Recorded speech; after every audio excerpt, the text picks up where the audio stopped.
Well, hello, wonderful educators. Welcome to Oasis for Teachers. And today, if you are feeling exhausted, overwhelmed, and questioning whether you can keep doing what you are doing, this video is for you. Because burnout is not random, it is predictable. And today I'm going to walk you through 5 mistakes that educators make that slowly lead to burnout. And let's talk about what we can do instead. All right, let's talk about it.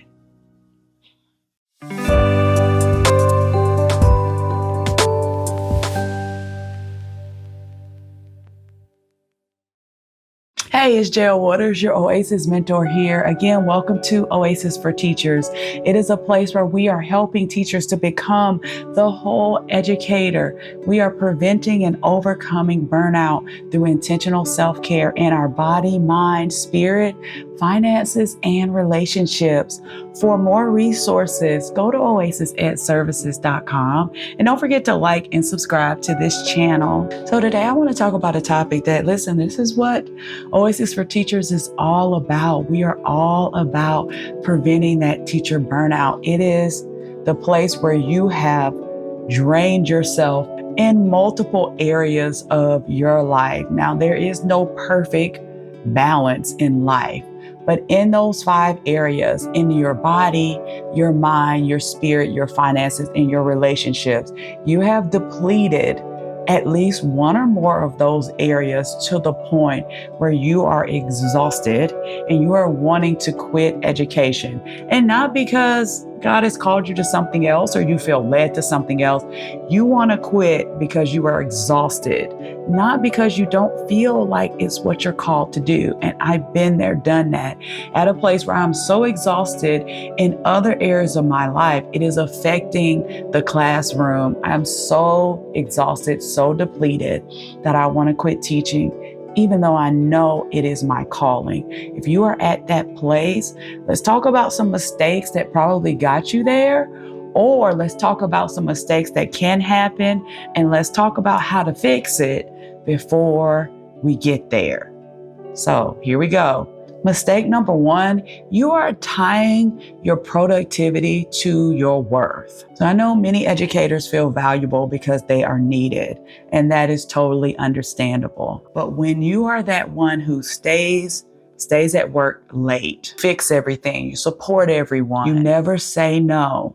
It might feel noble, but here's the problem. When your identity becomes, I'm the strong one, you stop asking for support. And then that exhaustion becomes your normal. Been there, done that. Don't want to go back. Don't want the t-shirt. All right, so here's what you can do in that situation. Separate your identity or your worth from your output. So you are worthy. You are worthy, period. You have worth from birth. Okay, just because you do all the extra frills and all the extra things, that doesn't make you more worthy. God says you're worthy because he made you that way. Guess what? You're worthy even when you leave on time. And you're still an excellent educator. You're valuable even when you rest, and usually you're even more valuable. You're better off to the people around you and to your students when you are resting and when you are your best self. You are more impactful when you are not overextended. So whole educators do not sacrifice themselves in order to prove their worth. Mistake number 2, you ignore your body's warning signals. The body keeps the score. The body will speak to you. Listen, when you hear these things, the body, it's like that flashing light saying, warning, warning, warning, danger, danger, danger. Your body's speaking to you. Listen. So, and sometimes it doesn't feel like warning, warning, warning. It feels like whisper, whisper, whisper. It's not screaming, but you feel that tension in your body, that tension in your shoulder. Your jaws are clenched. You feel that ache in the pit of your stomach. You feel exhaustion that sleep does not fix. Stress eating, brain fog, irritability, all of these things. This is your body telling you something is wrong. We're on the verge of burnout, or we're already there. But a lot of teachers just override it. Oh, this is a busy season. I'm going to push through. Here's what you can do. Don't push through. Instead, you can regulate your body before this escalates. Take 5 minutes to breathe. This is so important. Regulate that nervous system. Stop and breathe. And if you can exhale longer than you inhale, that is even more powerful and even more so telling your body, you're calm, you're safe, everything's okay. Walk during your planning time or take walks throughout the day, after work, before work.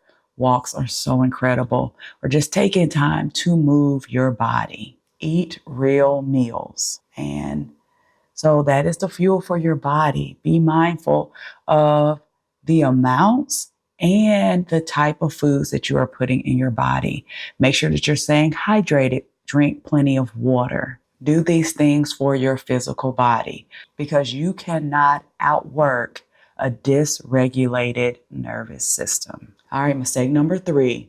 You say yes to everything. Educators, we are naturally helpers. So we want to say yes to everything. Yes to extra committees. Yes to covering classrooms. Yes to emotional labor. To being the strong friend. Yes, yes, yes to all the things. And slowly we abandon ourselves. So here's what you can do instead. Protect your capacity. Before you say yes, I want you to ask yourself these questions. Do I have the margin for this? Do I have the capacity for this right now? Will this cost me my peace? Is this aligned with my priorities? Every yes should be intentional. So be mindful of what you say yes to, because every yes that is not truly what you want to do is saying no to your peace, and you're becoming the whole educator. Mistake number 4, neglecting financial wellness. Now, I know a lot of times as educators, we don't talk about this enough, other than a lot of educators just saying, we don't make enough money. We don't make enough money. We don't make enough money. But listen, okay, don't throw stones.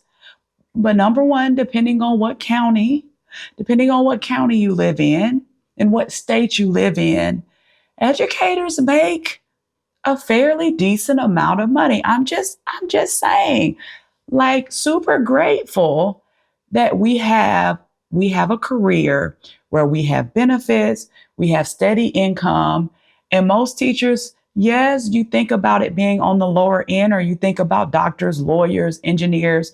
We're doing very important work. Should we be paid like that?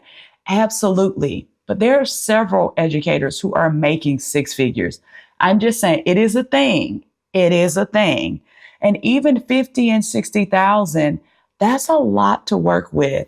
Are we managing what we have? That's the thing. And when we don't, that can bring about that financial stress and strain that can definitely lead to burnout. Now, this is what you can do instead. I want you to get ahead instead of just being ashamed of where you are financially. So number 1, know your numbers. I know this is challenging. Listen, you cannot just bury your head in the sand and just hope that the financial strain will go away. And there are so many people, not just educators, but just in general, you don't even know where the money's going. You don't have a plan. You don't have a budget. It's like in our classroom. I know we don't like doing the lesson plans. I know it is a lot, but you have to have some type of plan, even if it's not some 20-page, super detailed document. You have some type of plan for your classroom. Why not do that for your finances? Have a plan. Know, number 1, how much money is coming into your household. Number 2, where is the money going? And here's the cool thing. Tell the money where to go. It's your money. You're the boss of it. Tell it where to go. That's what a budget does. You're telling the money where it is going. Hey, this is going to my giving. This is going to my savings. This is going to my investments. These are going to the necessary bills. This is going to the guilt-free spending and the fun stuff. See what I did there? Planning takes away a lot of the stress, at least the stress of not knowing. Also, building a small cushion, even just having it automated and a certain amount of money go into a savings account each month. Having that cushion, that emergency fund, I'm telling you, that helps to minimize that financial or money stress. Also, explore aligned streams of income. So you can start a side hustle or something. Look into, be praying about, asking God, what can I do to bring extra finances into my home?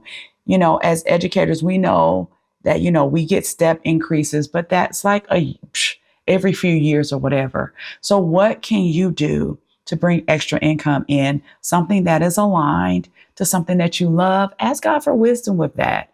And listen, on oasisedservices.com, we have a blueprint for you. It shows you exactly how to start, how to implement, how to continue a successful side business.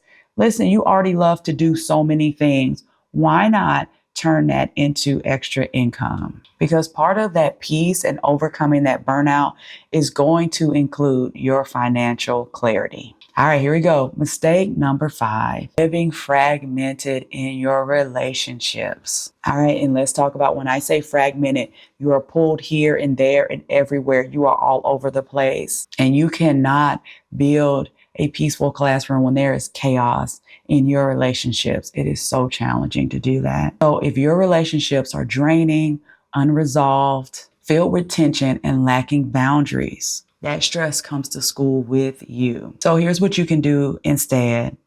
You can have those hard conversations. I know that's challenging, but so necessary if you want peace in your relationships and if you want growth in your relationships. You want to set boundaries. You also want to stop shrinking yourself or stop being stagnant in your growth in order to try to keep peace in a relationship. There might need to be some distance there, or maybe that is just not the right person.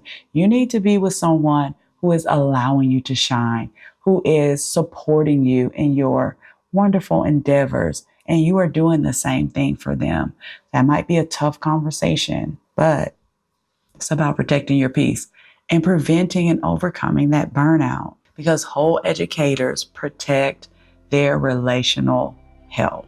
All right, so here's the big picture. Burnout is not just about workload. It's not just about everything that you have going on at work. And I know, absolutely, I'm telling you, I know it's a lot. I'm an educator. I'm in the classroom with you. We're in the trenches together. But sometimes it is also about the other factors that we have going on in our lives. Different areas are being constantly drained. It could be your body, in your mental capacity, your spirit, your finances, or in your relationships. And when all of these things are aligned, sustainability becomes possible. That is what it means to become the whole educator. All right, so if this resonated with you today, I want you to put in the comment, what mistake hit you the hardest today? And what actions do you want to take to overcome or to prevent that burnout? All right, remember, there is so much greatness in you. Go forth and be great. And I'll see you next time in the Oasis.